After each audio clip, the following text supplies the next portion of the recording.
नमस्कार दोस्तों। और एक बार फिर से स्वागत है आप सभी का हमारे YouTube प्लेटफॉर्म पर।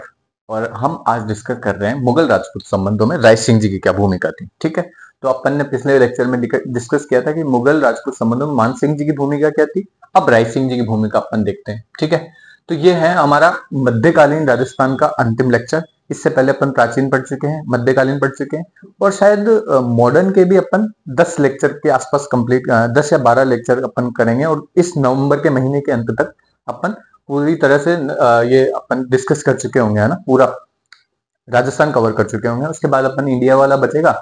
इंडिया को अपन जो है अगले नेक्स्ट 15 दिनों में दिसंबर 15 तक अपन पूरा 15 लेक्चर में समेटने का प्रयास करेंगे। ठीक है, तो अब मुगल राजपूत संबंधों के बारे में राय सिंह जी का क्या रोल था। इन्होंने भी मुगलों के साथ मैत्रीपूर्ण संबंध स्थापित किए थे। ठीक है, तो राय सिंह जी के बारे में सबसे पहला प्रश्न तो यही बन जाता है कि राय सिंह जी जो है कब शासक बने थे। तो ये शासक बने थे 1574 में, है ना। तो 1574 से 1612 तक ये बीकानेर के शासक रहेंगे।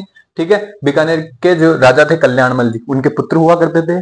कल्याणमल जी जब स्ट्रगल के दौर में थे, क्योंकि मालदेव जी ने कल्याणमल पे अटैक किया था। ठीक है, और कल्याणमल जी जो है अपनी जान बचाकर भाग गए थे। कहां पे? अकबर के दरबार में। तो अकबर के साथ जो है नागौर दरबार में इनके पिताजी कल्याणमल अपने दो पुत्रों को साथ में लेके जाते हैं। एक राय सिंह जी थे और एक इनके भाई थे पृथ्वीराज। ठीक है, तो पीथल जिनको बोलते हैं अपन, है ना। तो वो तो उनका साहित्यिक योगदान बहुत ज्यादा है, इनका राजनीतिक योगदान बहुत अच्छा है। ठीक है, तो इनके पिताजी कल्याणमल के दो पुत्र थे, उनके साथ ये नागौर दरबार में सम्मिलित होते हैं। कौन? राय सिंह जी। तो इनके आरंभिक जीवन में देखते हैं 1570 नागौर दरबार में कल्याणमल जी के साथ अकबर के दरबार में जो है शरण लेते हैं। और शरण तो नहीं लेते हैं, मतलब शरण तो पहले ही ले चुके होते हैं, लेकिन बाद में जो है वो अकबर के दरबार में इनके साथ जाते हैं। दोनों भाइयों को अकबर के दरबार में छोड़ आते हैं, मतलब इनके पिताजी कल्याणमल।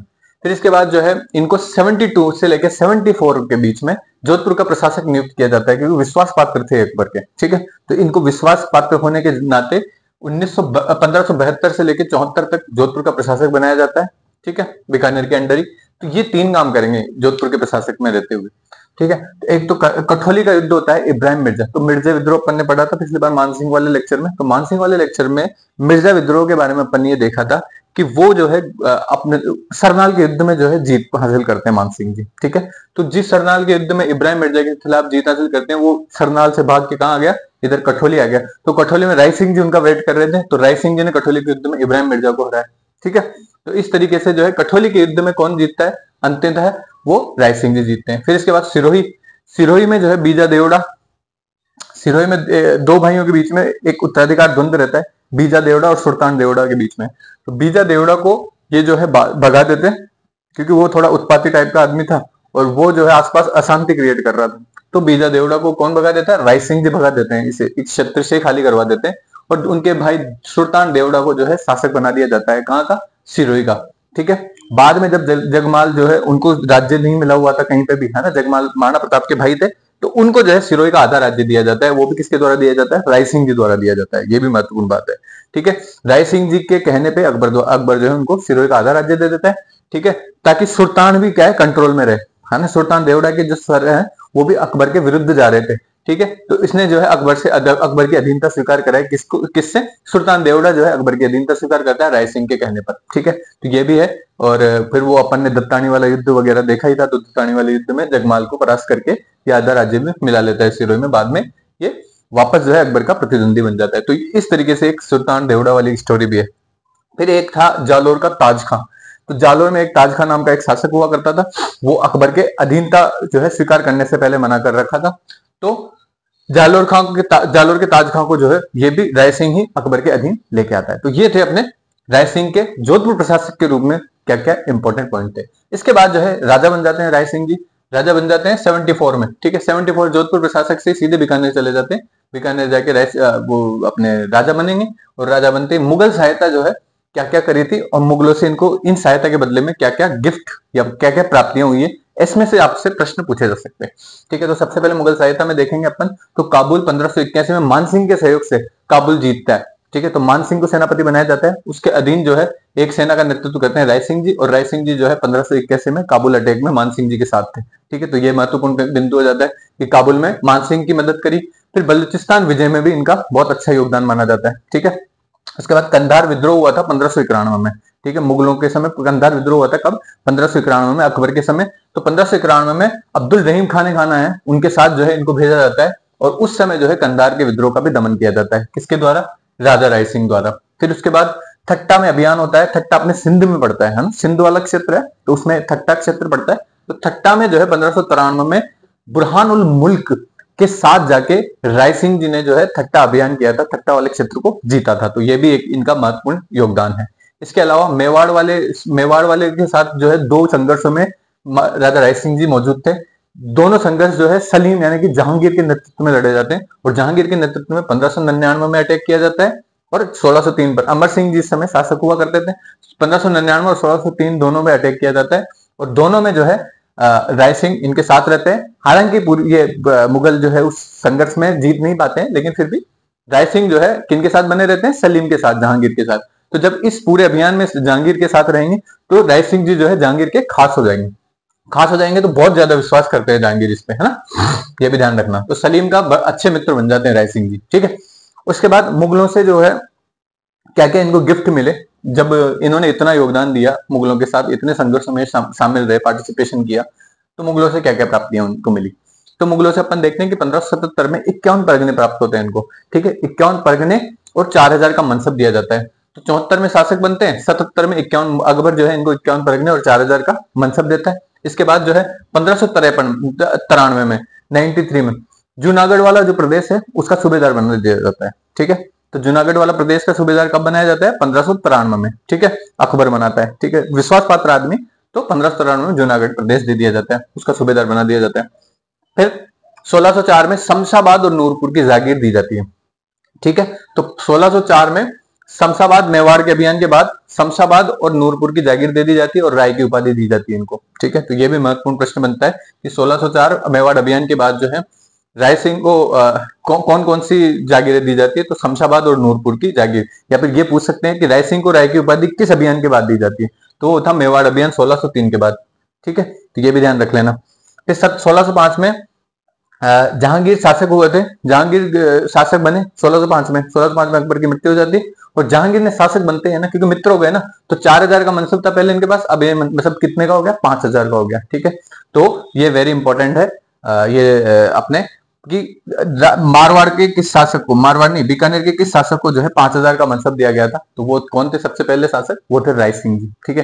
तो ये भी महत्वपूर्ण प्रश्न बन सकता है आपसे, है ना, कि मारवाड़ के राय सिंह जी को जो है सर्वप्रथम जो है बीकानेर के वही शासक थे जिनको 5000 का मनसब दिया गया था। तो ये महत्वपूर्ण प्रश्न बनेगा। फिर इसके बाद खुसरो का विद्रोह होगा। खुसरो का विद्रोह जो है, खुसरो कौन होता है?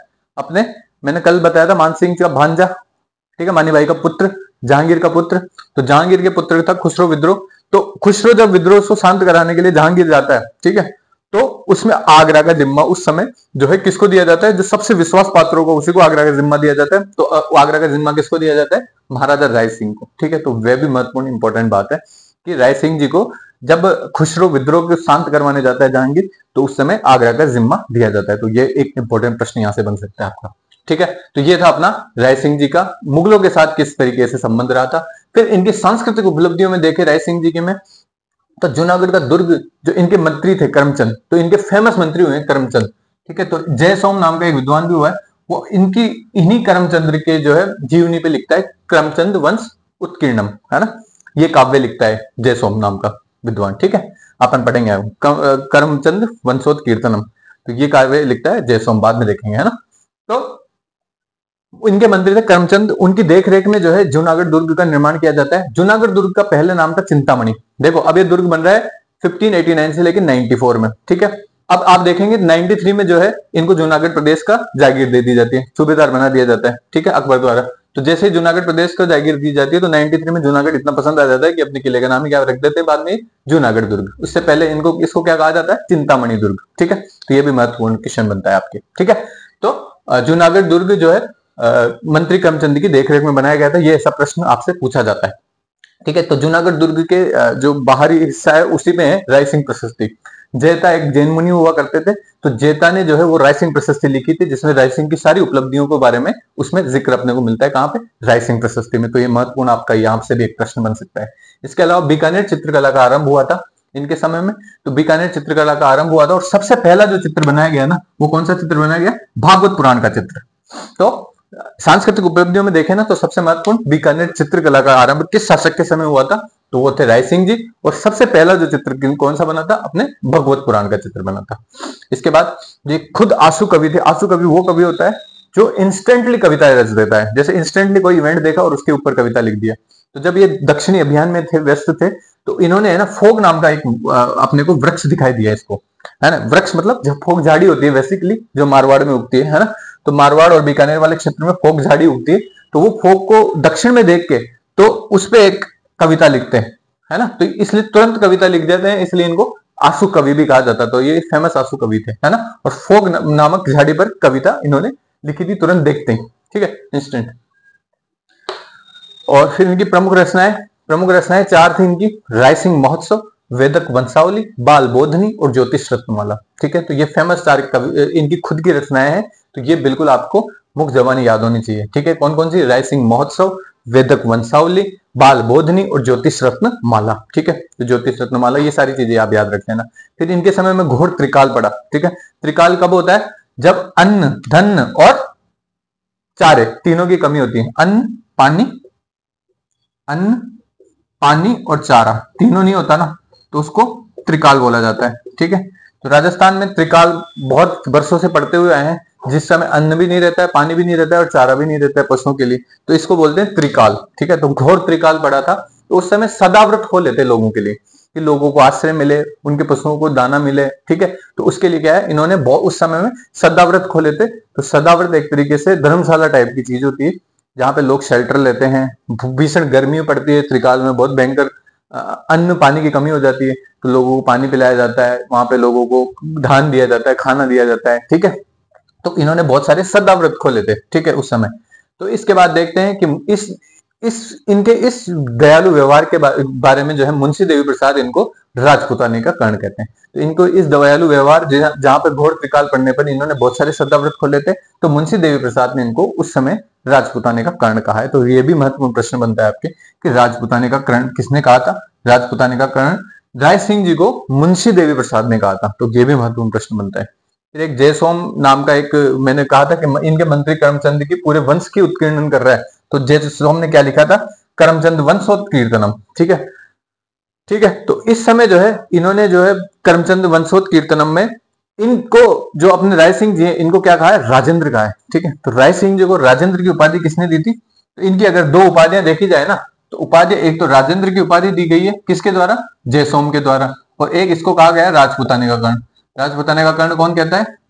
कौन बोलता है? मुंशी देवी प्रसाद। तो राजपुताने का कर्ण।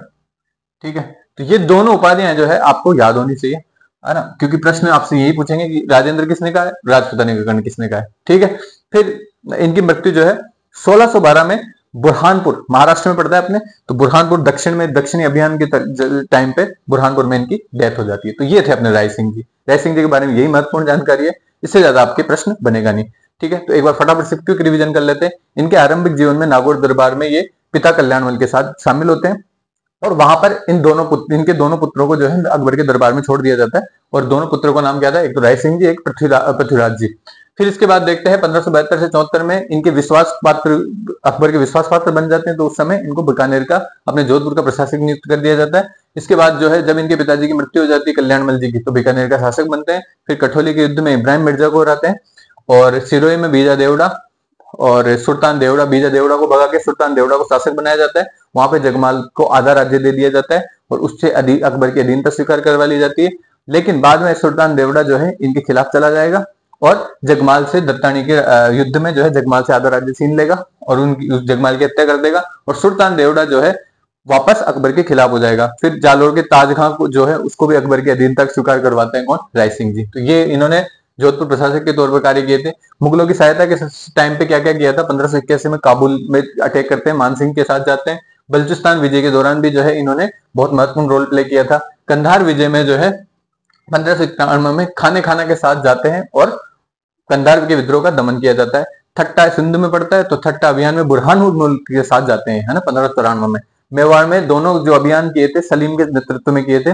तो सलीम कौन था? जहांगीर, जो बाद में शासक बनता है 1599 से लेकर सॉरी 1599 में एक अभियान हुआ, 1603 में दूसरा अभियान हुआ।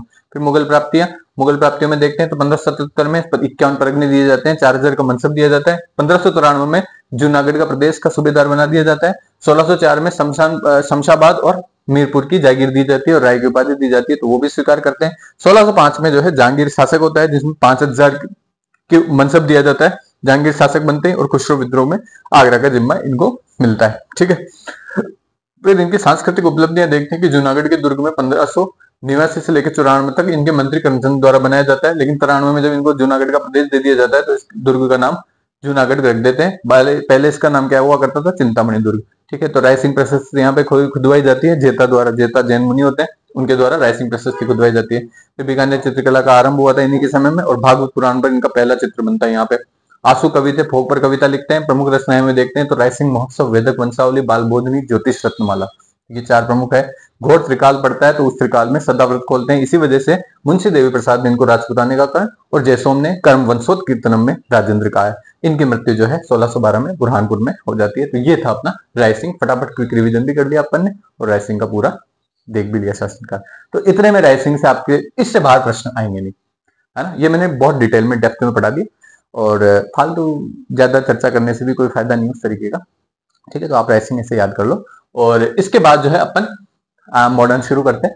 तो मॉडर्न में अपन अगली लेक्चर में अपन मिलते हैं मॉडर्न के साथ, है ना। तो आप जो है इसको अच्छे से तैयार कर लेना। ठीक है, ये है आज का अपना लेक्चर। ठीक, धन्यवाद।